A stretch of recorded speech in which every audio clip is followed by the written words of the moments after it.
നമുക്കിന്ന് നോമ്പുറക്ക് വേണ്ടിയിട്ട് ഒരു മുഹബത്ത് കാ സർബത്ത് ഉണ്ടാക്കാം. അതിന് വേണ്ടിയിട്ട് ഇതുപോലൊരു തണ്ണിമത്തൻ എടുക്കണം. പിന്നെ മിൽക്ക് മെയ്ഡ് അല്ലെങ്കിൽ ഇതേ അമൂലിൻ്റെ ഈ ഒരു ഐറ്റം എടുക്കുക. അതുപോലെ തന്നെ ഒരു റോസ് സിറപ്പ് ഇല്ലാന്നുണ്ടെങ്കിൽ നമ്മുടെ റൂഹബ്സ് ആയാലും മതി. പിന്നെ ഒരു 1/2 ലിറ്ററിൻ്റെ പാല്, ഞങ്ങളുടെ മിൽമയുടെ 1/2 ലിറ്ററിൻ്റെ പാൽ എടുത്തേക്കുണ്ട്. ഫസ്റ്റ് തന്നെ ഈ തണ്ണിമത്തൻ നമുക്ക് കുഞ്ഞു പീസുകളായിട്ട് അരിഞ്ഞു വയ്ക്കാം. ഇത് ലാസ്റ്റ് ആഡ് ചെയ്യാൻ വേണ്ടിയിട്ട്. പിന്നെ ഇത് അങ്ങനെ അല്ലാതെ നമുക്ക് ഇതുപോലെ വരഞ്ഞു കൊടുത്തിട്ടും നമുക്കിത് മുറിച്ചെടുക്കാം കേട്ടോ, കുഞ്ഞു പീസായിട്ട്. അപ്പോൾ ഇതിങ്ങനെ വരഞ്ഞ് ഇങ്ങനെ എടുക്കുക. അത് കഴിഞ്ഞിട്ട് അതിങ്ങനെ കൊത്തിയിട്ടിട്ടായാലും നമുക്ക് അതുപോലെ പീസ് ഉണ്ടാക്കി എടുക്കാം. ഇനി നമുക്ക് വേണ്ട അടുത്ത പരിപാടികൾ ചെയ്യാം. അതായത് പാല് നമുക്ക് പൊട്ടിച്ച് വയ്ക്കാം.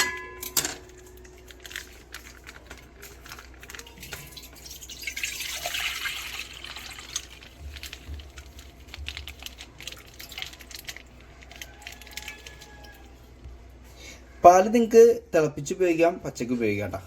ഇനി നമുക്ക് റോസ് സിറപ്പ് ചേർക്കാം.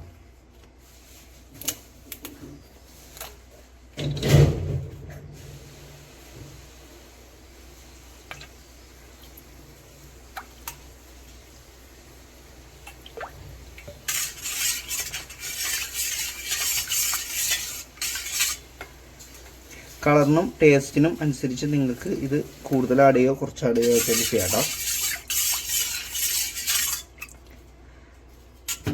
പിന്നെ അതിലേക്ക് നമ്മുടെ മിൽക്ക് മെയ്ഡ് ആഡ് ചെയ്യാം.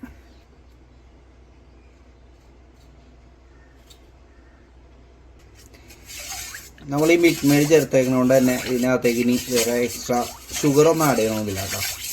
അപ്പോൾ അത് ആഡ് ചെയ്തു. ഇനി നെക്സ്റ്റ് ആയിട്ട് നമ്മുടെ തണ്ണിമത്തൻ ജ്യൂസ് അടിച്ച് വെച്ചേക്കുന്നുണ്ട്, അത് കുറച്ച് ആഡ് ചെയ്യുക. അത് കഴിഞ്ഞ് നമ്മളിത് ചെറുതായിട്ട് അരിഞ്ഞു വെച്ച തണ്ണിമത്തൻ അതൊരു ടോപ്പിംഗ് ആയിട്ട് നമുക്ക് കടിച്ചൊക്കെ തിന്നാൻ പാകത്തിന് ഒരു ടോപ്പിംഗ് ആയിട്ട്. ഇതിലൊപ്പം നിങ്ങൾക്ക് ആപ്പിൾ ഉണ്ടെങ്കിൽ ആപ്പിൾ ആഡ് ചെയ്യാം കേട്ടോ. ഇതുപോലെ തന്നെ കുഞ്ഞതായിട്ട് അരിഞ്ഞ് ആപ്പിളും ആഡ് ചെയ്യാം. അപ്പോൾ ഇത്രയും കാര്യങ്ങളൊക്കെ ഉള്ളൂ നമുക്ക് മുഹബത്ത് കാ സർബത്ത് ഉണ്ടാക്കാനായിട്ട്. ഇത് നോമ്പുറ ടൈമിലൊക്കെ നല്ല റിഫ്രഷിംഗ് ആണ്. ഇതിലിനി ആഡ് ചെയ്യാനായിട്ട് നിങ്ങൾക്ക് ചെറിയ ആപ്പിൾ ഉണ്ടെങ്കിൽ ചെറിയ പീസാക്കിയിട്ട് അതും ആഡ് ചെയ്യാം, കസ്സേഴ്സ് ആഡ് ചെയ്യാം. അതുപോലെ തന്നെ തണുപ്പ് വേണമെന്നുണ്ടെങ്കിൽ ഐസ് ക്യൂബ്സും ആഡ് ചെയ്യാം. അപ്പോൾ എല്ലാവരും ട്രൈ ചെയ്ത് നോക്കുക. ഇഷ്ടമായെങ്കിൽ കമൻറ്റ് ചെയ്യുക, നിങ്ങളുടെ അഭിപ്രായം കാര്യങ്ങളൊക്കെ ഒന്ന് പറയുക. എല്ലാവരും വീട്ടിൽ ട്രൈ ചെയ്ത് നോക്കുക.